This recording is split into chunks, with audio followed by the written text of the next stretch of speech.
What's up bitches, je suis l'homme masqué, vous regardez Spotted, bienvenue dans ce putain de 23e épisode. Et aujourd'hui on s'attaque à une jolie demoiselle. C'est un peu simpliste comme description. Ouais mais c'est ma chaîne, je fais ce que je veux. Du coup je disais, aujourd'hui on s'attaque à elle.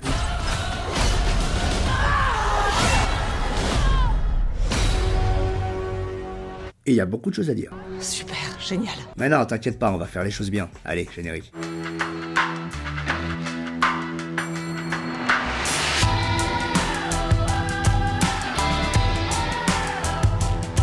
Allez c'est parti, on va commencer sans plus tarder avec ces deux petites erreurs. Alors oui, on va dire que je chipote sur des détails, mais oui en fait c'est carrément ça, totalement. D'abord, ici, quand Lara découvre la cachette secrète de son père où il faisait toutes ses recherches, là, elle découvre une caméra qu'elle est censée allumer pour écouter le message de son père, sauf que faut savoir que son père, il est mort depuis combien de temps déjà? Ça fait 7 ans, Lara. Voilà, 7 ans. Et je suis pas un expert en caméra, mais je m'y connais quand même un peu, et faut savoir que tout ce qui est batterie d'ordinateur, téléphone, caméra et autres, ça se décharge petit à petit avec le temps, et ça, même si vous n'utilisez pas votre appareil. Et là, vous voyez venir, du coup, forcément, on est d'accord pour dire qu'au bout de 7 ans, quand même, la caméra, là, elle est pas trop censée s'allumer, Même un Nokia 3310, il s'allumerait plus, là, alors une batterie de caméra, faut pas déconner. Et le deuxième point qui m'a fait tilter, c'est ce passage-là, juste avant de découvrir la cachette secrète, justement. La première lettre de ma dernière destination. Ok, donc là on a une petite énigme de son père qu'elle va deviner assez rapidement, et la dernière destination, c'est en fait son tombeau. Et là je suis désolé, je vais faire mon chieur, mais déjà faut savoir que... C'est le genre de mission que je préfère. Et du coup, la première lettre de ma dernière destination, comme il le dit, je suis désolé, mais là techniquement c'est censé être le L en fait. Pourquoi le R? Il a pas dit la première lettre de mon prénom de ma dernière destination. Enfin je sais pas, c'est pas très logique. C'était en d'autres temps. Ah c'est ça ton excuse? Ok, alors juste par curiosité comme ça, dans les deux extraits que je vais vous montrer, qu'est-ce que t'as à dire pour ta défense exactement? Quand Lara se cache sous ce pont, qui n'est pas du tout opaque, on peut clairement voir à travers, il y a plein de petits trous, tu vas me dire que là, le gars qui passe au-dessus, il voit pas la fille en bas, rien du tout. Putain, c'est quoi cette scène, sérieux? On se croirait dans Assassin's Creed bientôt. Et le meilleur, c'est dans cette scène-là, au moment où vous entrez dans le tombeau, il y a un mec qui va se faire tuer par un piège, et toi tu balances ça. Ça n'a pas été conçu pour empêcher les intrusions. Le but était qu'on ne puisse pas sortir. Mais quoi? Enfin, je sais pas, qu'est-ce qui te fait dire ça? C'est un piège normal en fait. Il est autant là pour t'empêcher de rentrer que de sortir. En plus, le truc, c'est un tombeau, c'est pas une prison, il y a qu'un mort dedans. Donc en fait, techniquement, il est surtout là pour t'empêcher de rentrer que de sortir. Donc ferme ta gueule si c'est pour dire des conneries de ce genre. Encore un peu et tu vas atteindre le même rang que Jeff Goldblum dans Jurassic World, alors fais gaffe quand même. Ah bah ouais, tu peux pleurer, mais dans ce film, tu dis vraiment que de la merde. Bref, nous on avance un peu et on va se pencher sur cette scène-là. Vous allez me dire ce que vous en pensez.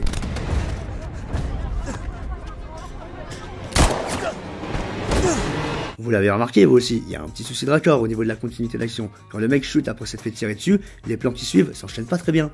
Surtout les deux derniers, celui-ci et celui-là. Mais je vous rassure, eux aussi l'ont vu, et ce que vous avez vu là, c'est pas ce qu'on voit dans le film en fait, c'est ce qu'on aurait dû voir. Mais en fait, la version finale, c'est celle-là.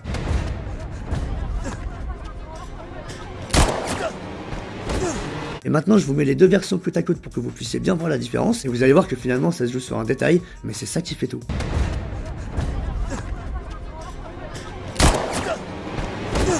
Beaucoup mieux, pas vrai? C'est beaucoup mieux comme ça. Et ouais, mon petit Jean-Jacques, et du coup, comment ils ont fait pour rattraper cette erreur? Comment? Eh ben c'est simple, ils ont inversé un plan. Celui-là, regardez, ici on voit Vogel qui tire sur Lorraine et concentrez-vous sur plusieurs petits détails. Il tient son pistolet de la main droite, il est positionné vers l'extrémité droite du pont, là avec les petits rubans jaunes sur les bouts de bois, alors que tout de suite après, sur le plan suivant, on suit la chute de Lorraine, mais si vous regardez bien derrière, Vogel est sur l'extrémité gauche du pont avec son flingue tenu à la main gauche cette fois-ci, et bien sûr si je mets les deux plans côte à côte c'est encore plus flagrant, il est même plus tourné dans le même sens, c'est totalement l'inverse en fait tout simplement, ce qui montre bien que c'est un plan inversé.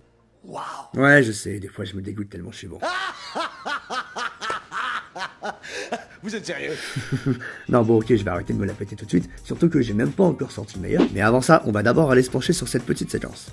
Ici, regardez bien, quand Lara se fait voler son sac alors qu'elle demande des indications, on voit là très clairement qu'elle a un papier à la main. Et ce papier, les amis, il va être très casse-couille pour notre petite Lara.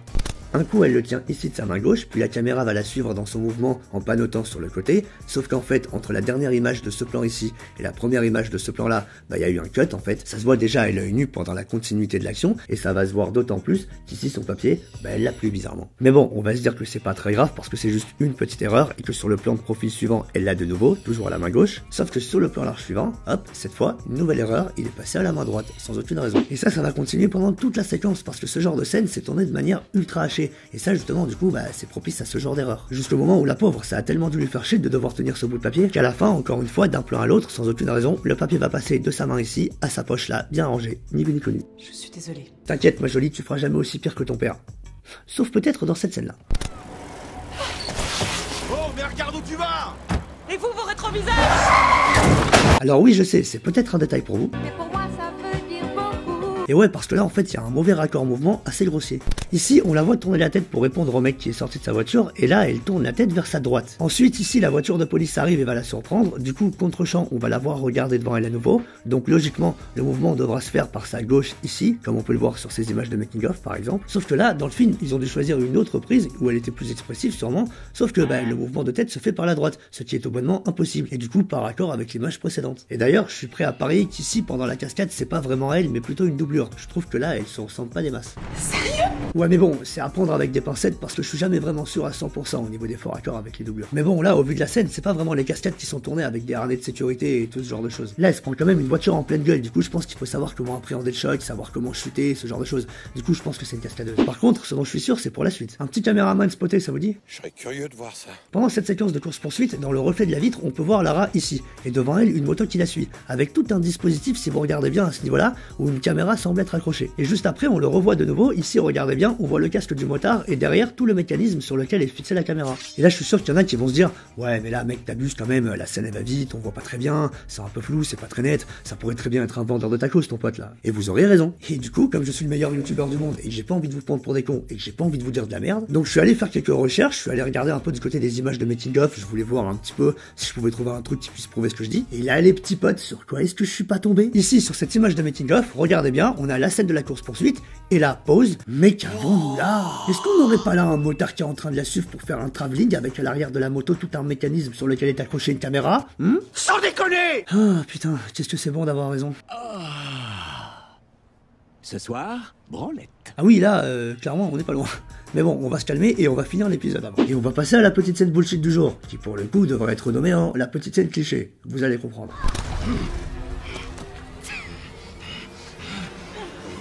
Arrête de te débattre!